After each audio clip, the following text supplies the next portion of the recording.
एकक 2 परमाणु की संरचना स्ट्रक्चर ऑफ एटम।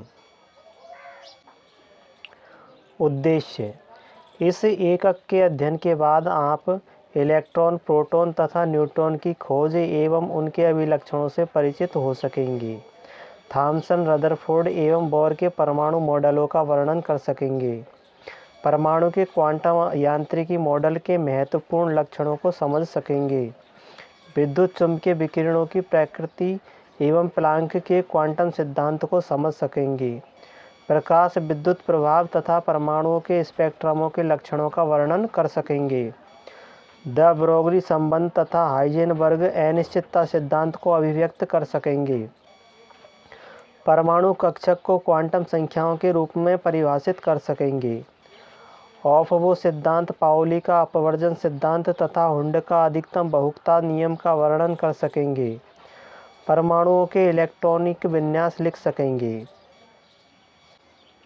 विभिन्न तत्वों के रासायनिक व्यवहार में प्रचुरता से विविधता उनके परमाणुओं की आंतरिक संरचना में निहित विविधता से प्रतिरेखित होती है। भारतीय एवं यूनानी दार्शनिकों द्वारा बहुत पहले से ही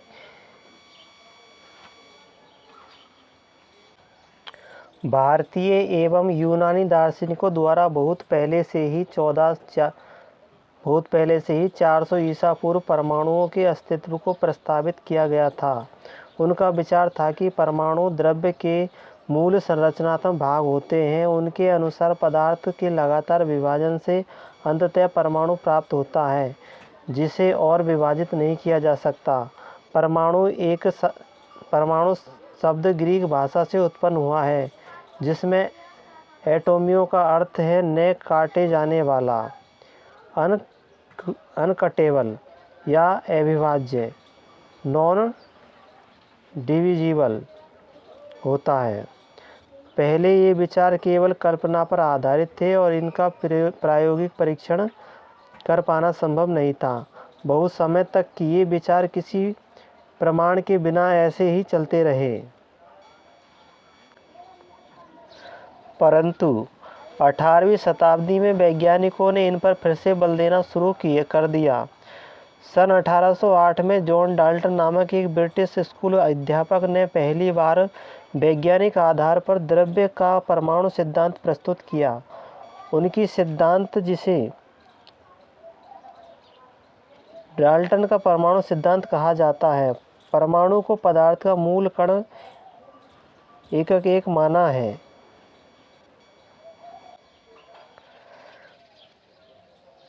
डाल्टन के परमाणु सिद्धांतों से द्रव्यमान के संरक्षण के नियम, स्थिर संगठन के नियम तथा गुणित अनुपात के नियमों की सफलतापूर्वक व्याख्या की जा सकती है, लेकिन यह कई प्रयोगों के परिणामों के वर्णित करने से विफल रहा। उदाहरण के लिए, कांच अथवा एवोनाइट को रेशम अथवा फर के साथ घिसने पर विद्युत आवेश की उत्पत्ति होती है। इस एकक को हमने उन प्रायोगिक प्रमाणों से आरंभ किया है जो 19वीं शताब्दी के अंत तथा 20वीं शताब्दी के आरंभ में वैज्ञानिकों द्वारा किए गए थे। इससे यह स्थापित हुआ कि परमाणु छोटे कणों, अपारमाणविक कणों यानी कि इलेक्ट्रॉन, प्रोटॉन तथा न्यूट्रॉन से बने होते हैं। यह धारणा डाल्टन की धारणा से बिल्कुल अलग थी। परमाणु की संरचना। अब परमाणविक कणों की खोज, गैसों में विद्युत विसर्जन आदि प्रयोगों के परिणामों से परमाणु की संरचना के बारे में और जानकारी प्राप्त हुई। इन परिणामों की चर्चा करने से पहले आवेशित कणों के व्यवहार के बारे में हमें यह मूल नियम ध्यान में रखना होगा कि समान आवेश एक दूसरे को प्रतिकर्षित करते हैं तथा विपरीत आवेश एक दूसरे को आकर्षित करते हैं। इलेक्ट्रॉन की खोज। सन 1830 में माइकल फैराडे ने दर्शाया कि यदि किसी विलयन में विद्युत प्रवाहित की जाती है तो इलेक्ट्रोडों पर रासायनिक अभिक्रिया होती है, जिसके परिणामस्वरूप इलेक्ट्रोडों पर पदार्थ का विसर्जन और निक्षेपण होता है। उनसे कुछ नियम बताए जिनके विषय में आप 12वीं कक्षा में पढ़ेंगे। इन परिणामों से विद्युत की कणीय प्रकृति के बारे में पता चलता है। 1850 के मध्य में अनेक वैज्ञानिकों विशेषकर फैराडे ने आंशिक रूप से निर्वातित नलिकाओं, जिन्हें कैथोड किरण नलिकाएं कहा जाता है, में विद्युत विसर्जन का अध्ययन आरंभ किया। इसे चित्र 2.1 के में दर्शाया गया है। कैथोड किरण नलिका कांच की बनी होती है, जिसमें धातु के 2 पतले टुकड़े, जिन्हें इलेक्ट्रोड कहते हैं, सील किए हुए होते हैं। गैसों में विद्युत विसर्जन को सिर्फ निम्न दाब एवं उच्च विभव पर प्रेक्षित किया जा सकता है। कांच की नलिकाओं में विभिन्न गैसों के दाब को निर्वातन द्वारा नियंत्रित किया गया। इस प्रकार जब इलेक्ट्रोडों पर उच्च वोल्टता लागू की गई तो नलिका में कणों की धारा के द्वारा ऋणात्मक इलेक्ट्रोड यानी कैथोड से धनात्मक इलेक्ट्रोड एनोड की तरफ विद्युत का प्रवाह आरंभ हो गया। इनको कैथोड किरणें अथवा कैथोड किरण कण कहते हैं। ये चित्र 2.1 है। निर्वात है कैथोड किरण विसर्जन नली, उच्च वोल्टता एनोड, कैथोड निर्वात पंप। कैथोड से एनोड तक विद्युत धारा के प्रवाह के अतिरिक्त कैथोड से एनोड तक विद्युत धारा के प्रवाह की अतिरिक्त जांच के लिए एनोड में छिद्र तथा एनोड के पीछे नली पर स्फुरदीप्त पदार्थ जिंक सल्फाइड का लेप किया जाता है। जब ये किरणें एनोड के छिद्र में से गुजरकर जिंक सल्फाइड की परत पर टकराती है तथा वहां एक चमकीला चिन्ह बन जाता है।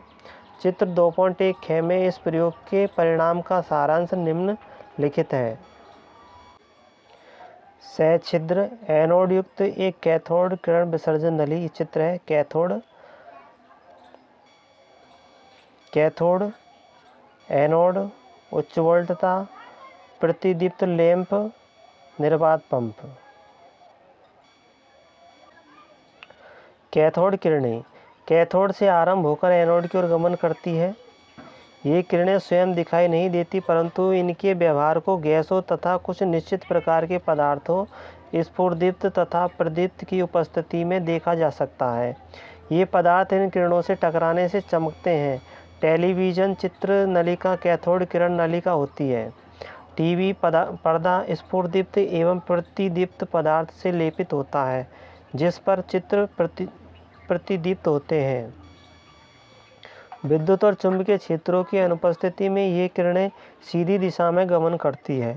विद्युत और चुंबकीय क्षेत्रों की उपस्थिति में कैथोड किरणों का व्यवहार ऋणावेशित कणों के अपेक्षित व्यवहार के समान होता है, जो यह सिद्ध करता है कि कैथोड किरणों में ऋणावेशित कण होते हैं, जिन्हें इलेक्ट्रॉन कहते हैं। कैथोड किरणें इलेक्ट्रॉन के लक्षण कैथोड किरण नलिका के इलेक्ट्रोडों के पदार्थ एवं उसमें उपस्थित गैसों की प्रकृति पर निर्भर नहीं करते। उपरोक्त परिणामों से यह निष्कर्ष निकलता है कि इलेक्ट्रॉन सभी परमाणुओं के मूल घटक हैं। इलेक्ट्रॉन का आवेश द्रव्यमान अनुपात। ब्रिटिश वैज्ञानिक जे थॉमसन ने सन 1897 में कैथोड किरण नलिका का उपयोग करके इलेक्ट्रॉनों के पथ पर विद्युत और चुंबकीय क्षेत्र जो एक दूसरे के लंबवत थे लागू करके इलेक्ट्रॉनों के विद्युत आवेश ई और द्रव्यमान एम के बीच अनुपात को माप। चित्र 2.2 केवल विद्युत क्षेत्र की उपस्थिति में इलेक्ट्रॉन अपने पथ से विचलित होकर बिंदु ए चित्र 2.2 पर कैथोड किरण नलिका से टकराते हैं। इसी प्रकार केवल चुंबकीय क्षेत्र की उपस्थिति में इलेक्ट्रॉन बिंदु सी पर कैथोड किरण नलिका से टकराते हैं। विद्युत और चुंबकीय क्षेत्र की प्रबलता के सावधानीपूर्वक संतुलन से इलेक्ट्रॉनों को अनुपालित पथ उसी पथ पर वापस लाया जा सकता है जिस पर वह इन क्षेत्रों की अनुपस्थिति में था। अब यह पर्दे पर बिंदु बी से टकराते हैं। थॉमसन ने यह तर्क दिया कि केवल विद्युत और केवल चुंबकीय क्षेत्रों की उपस्थिति में इलेक्ट्रॉनों के अपने पथ से विचलन की मात्रा निम्नलिखित बातों पर निर्भर करती है। कण पर आवेश का मान अधिकतम होने पर विद्युत तथा चुंबकीय क्षेत्रों के साथ अन्योन्य क्रिया बढ़ जाती है। इस प्रकार विचलन अधिक होता है। कण का द्रव्यमान कण के हल्का होने से विचलन अधिक होता है। विद्युत अथवा चुंबकीय क्षेत्र की प्रबलता इलेक्ट्रोडों पर वोल्टता अथवा चुंबकीय क्षेत्र की प्रबलता बढ़ाने से इलेक्ट्रॉनों का मूल पथ से विचलन बढ़ जाता है।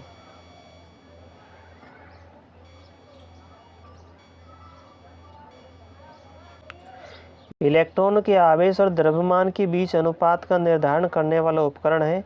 इस चित्र को आप देख सकते हैं और इसको समझें। विद्युत क्षेत्र की प्रबलता या चुंबकीय क्षेत्र की प्रबलता में से किसी एक की उपस्थिति में इलेक्ट्रॉनों के विचलन की मात्रा का सही माप करके और उसके प्रेक्षण से थॉमसन इलेक्ट्रॉन का आवेश बटे इलेक्ट्रॉन का द्रव्यमान के मान का निर्धारण कर सकते हैं। तो इलेक्ट्रॉन का आवेश बटे इलेक्ट्रॉन का द्रव्यमान बराबर 1.758820 इंटू 10⁻11 कूलाम प्रति किलोग्राम। यहाँ इलेक्ट्रॉन का द्रव्यमान केजी में और उस पर आवेश कूलाम में है। आवेश कूलाम में है क्योंकि इलेक्ट्रॉन आवेशित होते हैं, अतः इलेक्ट्रॉनों पर वास्तविक आवेश ऋणावेशित होता है। इलेक्ट्रॉन पर आवेश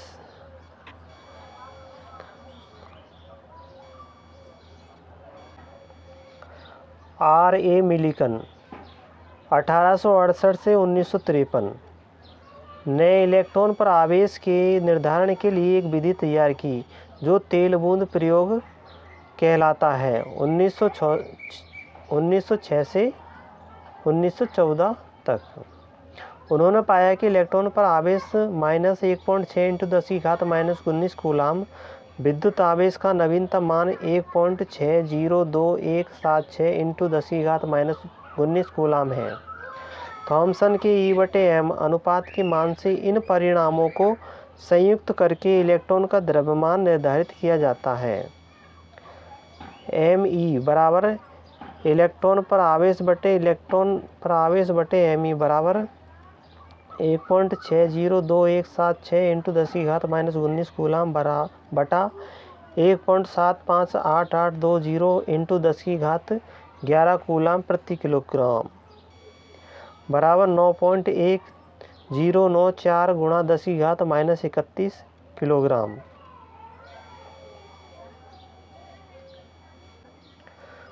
मिलिकन की तेल बूंद विधि। इस विधि में एक कणित्र यानी कि एटोमाइजर द्वारा उत्पन्न कुहासे के रूप में तेल की बूंदों को विद्युत संघनित्र कंडेंसर के ऊपर की प्लेट में उपस्थित छोटे से छिद्र से गुजारा जाता है। इन बूंदों के नीचे की ओर गति को माइक्रोमीटर युक्त दूरबीन के द्वारा देखा गया। इन बूंदों के गिरने की दर को मापकर मिलिकन तेल बूंद के द्रव्यमान को माप सके। कक्षक के अंदर की वायु को एक्स किरण पुंज प्रवाहित करके आयनित किया गया। गैसीय आयनों तथा तेल बूंदों के संघट्ट से तेल बूंदों पर विद्युत आवेश उत्पन्न हुआ। तेल की इन बूंदों पर विद्युत आवेश एक्स किरण द्वारा उत्पन्न अधिशोषण वाले आयनों द्वारा अपनाया गया। इन आवेशित तेल की बूंदों का गिरना रोका जा सकता है, त्वरित किया जा सकता है अथवा स्थिर किया जा सकता है। ये बूंदों पर आवेश और प्लेट पर लागू वोल्टता की ध्रुवता तथा प्रबलता पर निर्भर करता है।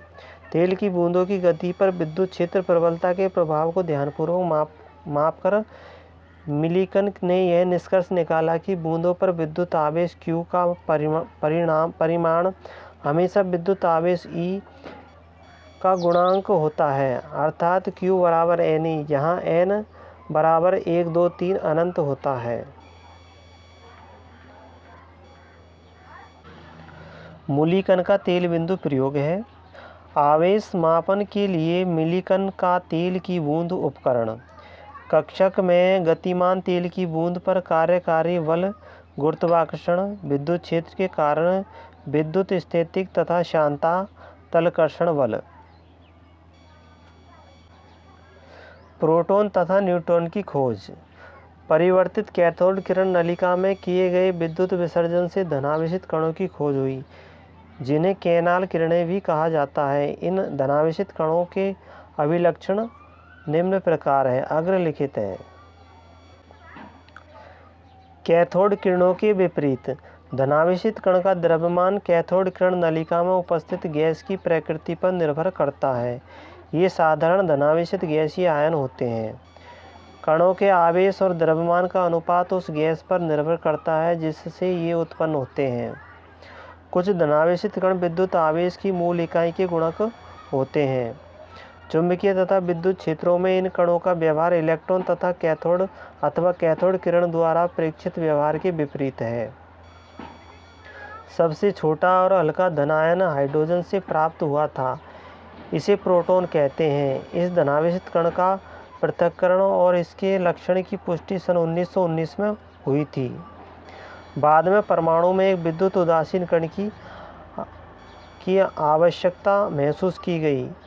इस कण की खोज सन 1932 में चैडविक ने बेरिलियम पर अल्फा कणों के प्रहार से की।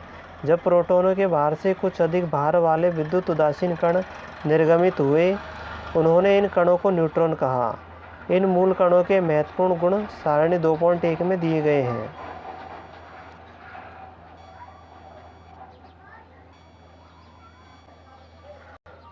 परमाणु मॉडल। पूर्व भागों में बताए गए प्रयोगों से प्राप्त प्रेक्षणों से यह ज्ञात हुआ कि डाल्टन के अविभाज्य परमाणु में धनात्मक तथा ऋणात्मक आवेशों वाले अपपरमाणु सब एटॉमिक कण होते हैं। अब परमाणविक कणों की खोज के बाद वैज्ञानिकों के सामने निम्नलिखित मुख्य समस्याएं थी। पहली, परमाणु के स्थायित्व का स्पष्टीकरण। दूसरा, तत्वों के गुणों यानी कि भौतिक व रासायनिक व्यवहार की तुलना। तीसरा, विभिन्न परमाणुओं के संयोजन से विभिन्न प्रकार के अणुओं के बनने की व्याख्या तथा परमाणुओं द्वारा अवशोषित अथवा उत्सर्जित विशिष्ट विद्युत चुम्बकीय विकिरणों की उत्पत्ति तथा प्रकृति को समझाना। इन आवेशित कणों के परमाणुओं में वितरण की व्याख्या करने के लिए विभिन्न परमाणु मॉडल प्रस्तावित किए गए। यद्यपि इनमें से हर मॉडल द्वारा कणों के स्थायित्व की व्याख्या नहीं की जा सकी। इनमें से एक मॉडल जे थॉमसन द्वारा और दूसरा अर्नेस्ट रदरफोर्ड द्वारा प्रस्तावित किया गया। इनका विवरण आगे दिया गया है। सारणी 2.1 मूल कणों के गुण। Electron, proton, neutron. इलेक्ट्रॉन के आवेश को ई से प्रदर्शित करते हैं। परम आवेश को कूलाम में -1.602160276 इंटू 10⁻⁻19 कूलाम। सापेक्ष आवेश ऋणात्मक -1 द्रव्यमान किलोग्राम में 9.109382 इंटू 10⁻31 द्रव्यमान एएमयू में 0.00054 लगभग द्रव्यमान यू में 0। प्रोटॉन चिन्ह P धनात्मक +1.602176 इंटू 10⁻⁻19 कूलाम। सापेक्ष आवेश +1 द्रव्यमान किलोग्राम में 1.672616 इंटू 10⁻⁻27 द्रव्यमान यू में 1.00727 लगभग द्रव्यमान यू में 1। न्यूट्रॉन को n से प्रदर्शित करते हैं। परम आवेश 0, सापेक्ष आवेश 0, द्रव्यमान 1.674927 गुणा 10⁻⁻27 द्रव्यमान 1.00867 लगभग द्रव्यमान 1।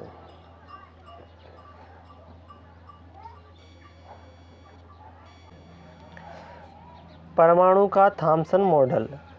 सन 1898 में जे थॉमसन ने प्रस्तावित किया कि परमाणु एक समान आवेशित गोला त्रिज्या लगभग 10⁻⁻10 मीटर होती है, जिसमें धनावेश समान रूप से वितरित रहता है।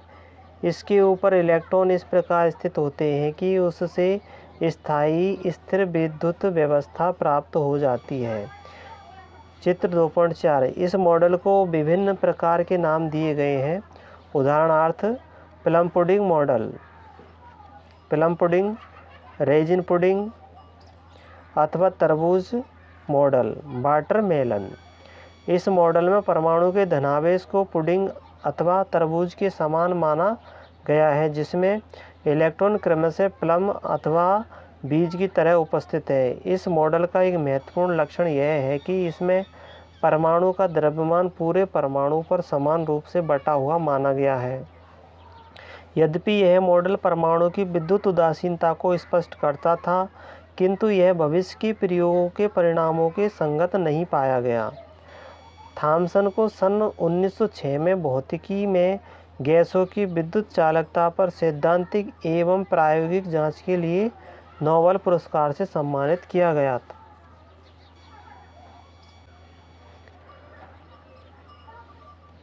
थॉमसन का परमाणु मॉडल, प्लम पुडिंग मॉडल। चित्र 2.4। 19वीं सदी के दूसरे अर्धांश में विभिन्न प्रकार की किरणों की खोज हुई। विल्हेल्म रोंटगेन, इनका जीवन काल 1845 से 1923। विल्हेल्म रोंटगेन ने सन 1895 में दर्शाया कि कैथोड किरण नली में उपस्थित पदार्थ से टकराने पर इलेक्ट्रॉन ऐसी किरणें उत्पन्न करते हैं जो कैथोड किरण नली के बाहर रखे प्रतिदीप्त फ्लूसेंट पदार्थ में प्रतिदीप्ति उत्पन्न कर सकते हैं। चूँकि रोंटगेन को इन किरणों की प्रकृति का पता नहीं था, अतः उन्होंने इन्हें एक्स किरणों का नाम दिया, जो आज भी प्रचलित है। ऐसा देखा गया कि इलेक्ट्रॉनों के अधिक घनत्व वाले धातु एनोड लक्ष्य से टकराने के कारण प्रभावी एक्स किरणें उत्पन्न होती है। एक्स किरणें विद्युत तथा चुंबकीय क्षेत्र से विक्षेपित डिफ्लेक्ट नहीं होती। इन किरणों के पदार्थ में अति उच्च भेदन क्षमता होती है, पेनेट्रेटिंग पावर। यही कारण है कि वस्तु के आंतरिक अध्ययन में इन किरणों का उपयोग होता है। इन किरणों की तरंग दैर्घ्य वेवलेंथ बहुत कम होती है, 0.1 नैनोमीटर, और विद्युत चुंबकीय व्यवहार दर्शाती है। खंड 2.3.1 में देख सकते हैं। हेनरी बैकुरल, जीवन काल 1852 से 1908। हेनरी बैकुरल ने देखा कि कुछ तत्व विकिरणों का उत्सर्जन स्वयं करते हैं। उन्होंने इस परिघटना को रेडियोएक्टिविटी कहा तथा बताया कि ऐसे तत्व रेडियोएक्टिव तत्व कहलाते हैं। इस क्षेत्र को Marie Curie, Pierre Curie, Rutherford तथा फ्रेडरिक सोडी ने विकसित किया।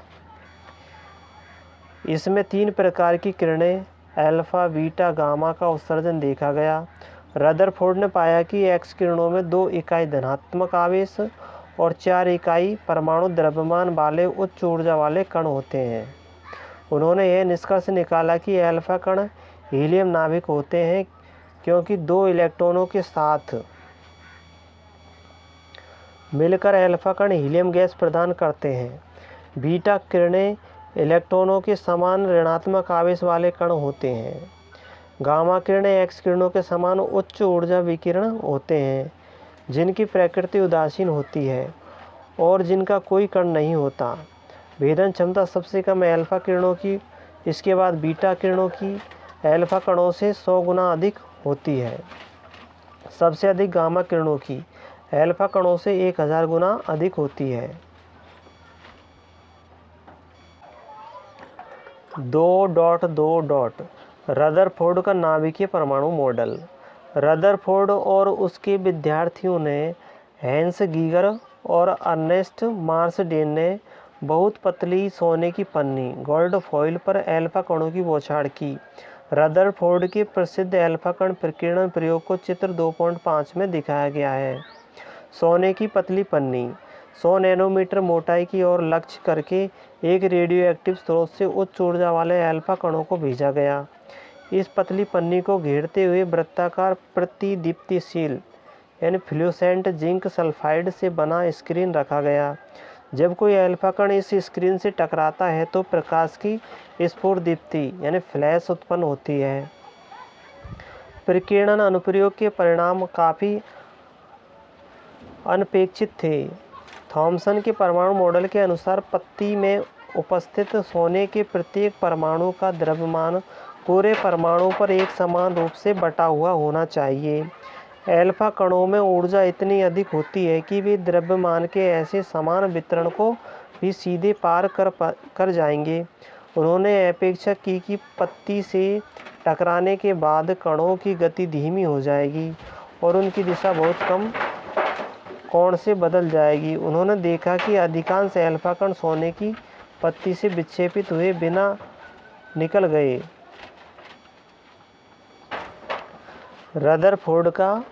रदरफोर्ड के प्रकीर्णन प्रयोग का रेखांकित चित्र। जब सोने की एक पतली पन्नी पर अल्फा कणों की बौछार यानी कि शूट की जाती है तो उसमें से अधिकांश कण प्रभावित हुए बिना पत्ती को पार कर जाते हैं, जबकि कुछ का विक्षेपण हो जाता है। तो क रदरफोर्ड का प्रकीर्णन प्रयोग और ख सोने की पन्नी का व्यवस्थात्मक चित्रण। बहुत कम अल्फा कण छोटे कणों से विक्षेपित हुए। बहुत ही थोड़े कण यानी 20,000 में से एक पीछे की ओर लौट अर्थात लगभग 180 डिग्री के कोण से उनका विक्षेपण हुआ। इन प्रेक्षणों के आधार पर रदरफोर्ड ने परमाणु की संरचना के बारे में निम्नलिखित निष्कर्ष निकाले।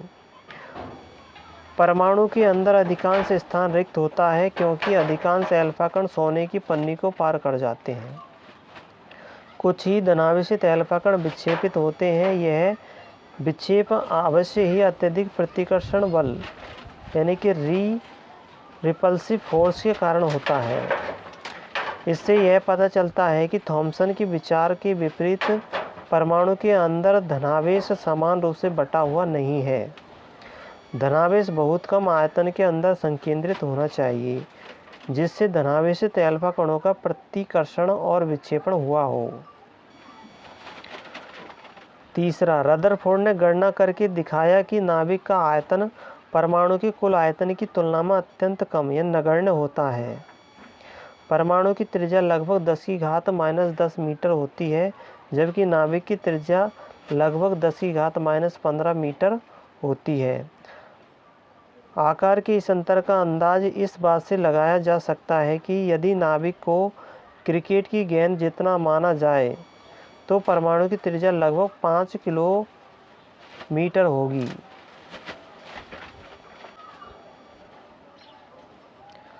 उपरोक्त प्रेक्षणों और परिणामों के आधार पर रदरफोर्ड ने परमाणु का नाभिकीय मॉडल प्रस्तुत किया। इस मॉडल के अनुसार परमाणु का धनावेश तथा अधिकांश द्रव्यमान एक अति अल्प क्षेत्र में केंद्रित होता है। परमाणु की इस अति अल्प भाग को रदरफोर्ड ने नाभिक कहा। नाभिक के चारों ओर इलेक्ट्रॉन वृत्ताकार पथों, जिन्हें कक्षा या ऑर्बिट कहा जाता है, वे बहुत तेजी से घूमते हैं। अतः रदरफोर्ड का परमाणु मॉडल सौर मंडल से मिलता जुलता है, जिसमें सूर्य नाभिक के समान होता है और ग्रह गतिमान इलेक्ट्रॉन के समान होते हैं। इलेक्ट्रॉन और नाभिक आपस में आकर्षण के स्थिर विद्युत बल के द्वारा बंधे रहते हैं।